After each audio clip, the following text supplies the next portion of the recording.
First, import your background to the timeline. So you can just drag and drop, or click on the plus icon to edit to the timeline. You can change the aspect ratio if you want. Then when done, resize your footage to fit the screen. Now import your green screen to the timeline, and place it on top of your background, and trim the part you don't want off. Now go to Remove Background and select Chroma Key. Then use the color picker to select the green color to remove it.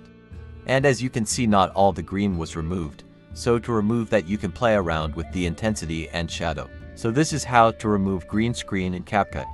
See you in the next video.